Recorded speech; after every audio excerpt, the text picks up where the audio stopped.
네, 여러분 안녕하십니까. 저 어렸을 때 이 부모님들이 하시는 말씀 중에 적반하장도 유분수지 뭐 이런 말씀 참 많이 하는 거 듣고 자랐습니다. 적반하장도 유분수다. 그러니까 도둑놈이 반, 오히려 손에 든다, 어깨에 맨다, 지팡이 장자입니다. 그러니까 적반하장 그러면은 도둑놈이 오히려 몽둥이를 든다. 이제 뭐 그런 뜻입니다. 유분수다 이것은 이제 마땅히 분수를 지켜야 한다 이런 거죠. 그러니까 아무리 방귀 낀 놈이 썽을 내더라도 어느 정도는 지켜야 되는 거 아니냐. 잘못을 저지른 놈이 오히려 화를 낼 경우에 그 사람을 꾸짖으면서 쓰는 말이었습니다. 문재인 대통령이 최근 일본에 대해서 이 말을 썼죠. 그 말이 이제 지금 공방이 되고 있는데요. 일본 외무성의 차관급인 쪽에서 이제 대신이 있고 부대신이 있으면 품이 없는 말을 사용했다. 정상이 아니다. 일본에 무례했다. 이렇게 말을 했습니다. 그러자 우리 청와대 국민소통수석이 아니 차관급 인사가 상대국 정상을 향해 감히 이런 막말을 쏟아냈다. 이렇게 다시 반박을 세게 한 거죠. 일본 언론 중에 마인치 신문 같은 경우에는 문 대통령이 적반하장 발언을 정색을 하면서 강하게 나온다. 이렇게 좀 부드럽게 의역을 했는데요. 반면에 NHK 방송 같은 상당수 매체들은 도둑이 정색하고 뻔뻔하게 나온다. 이렇게 글자 그대로 번역을 했습니다. 이제 그러자 그 번역은 또 일본 내에서 한국 대통령이 일본을 도둑으로 몰았다. 이렇게 논란이 또 확대가 됐죠.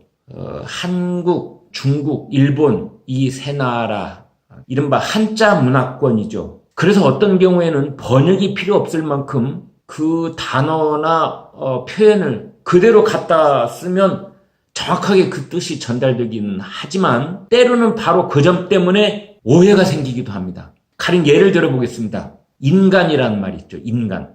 문희상 우리나라 국회의장이 일왕을 가리켜서 전범의 아들이다 이렇게 말한 적이 있는데 그러자 일본 외상이 한일의원연맹 회장까지 여기만 인간이 라는 말로 이제 문희상 의장을 비판했다고 되어 있습니다.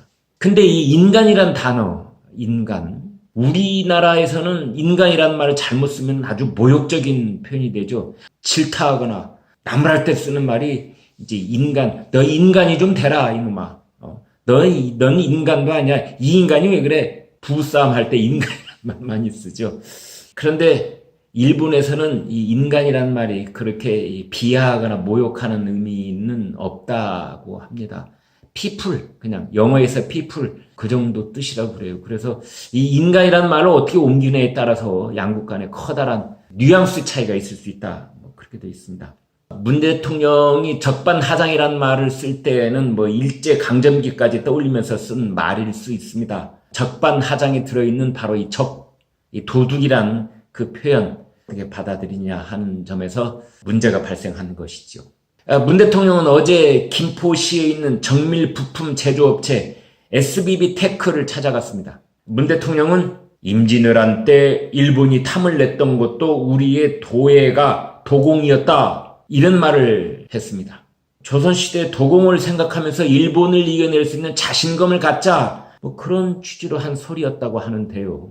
누가 이런 말씀을 대통령에게 주었는지 모르지만 좀 어이가 없고 실소가 나오기도 합니다. 우리나라 최고 반도체 전문가인 서울대 황철성 재료공학부 교수는 이 반도체 핵심 소재에는 한국이 국산화하는데 최소한 1년 반 이상이 걸리고 이 대체국가나 기업을 확보하는 일도 어렵다. 이렇게 진단을 하고 있습니다. 일부 여당 의원이 일본의 소재 산업 파산론을 말하고 있는 것에 대해서도 황철성 교수는 일본이 한국과 경쟁하는 국가의 기업에 얼마든지 다른 판로를 개선해서 판매가 가능하고 그쪽의 시장이 오히려 확대될 가능성이 있다. 이렇게 말하고 있습니다. 지금 현실 진단을 하는 데 있어서 대통령은 자기 주변 사람들 말만 믿고 주변 사람들이 써둔 말 가지고 얘기를 하지 말고 반도체 진짜 전문가들을 청와대로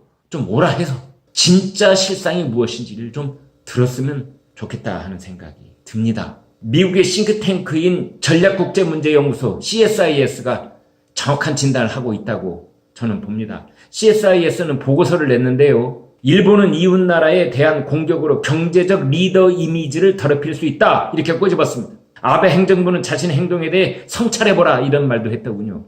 이 보고서는 또 문재인 대통령이 돈키호테식으로 남북한 평화경제를 주장한 것은 일본의 신뢰를 회복하는 데 거의 도움이 되지 않는다고 했습니다. 미국 전략국제문제연구소가 드디어 문 대통령과 평화경제를 돈키호테에 비유한 것입니다. 이 세상에 자유시장 경제와 사회주의 경제는 있어도 평화경제라는 것은 없습니다. 드디어 미국 연구소가 우리 대통령을 돈키호테에 비유하는 지경이 된 것입니다.